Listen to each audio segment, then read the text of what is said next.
metai. Na ir jeigu įvertinti ES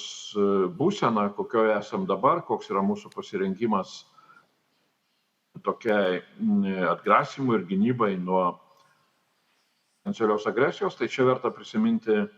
buvusio Suomijos prezidento Niinisto raportą, taip pat nesenai skelbtą, kuriame yra vardinta, kad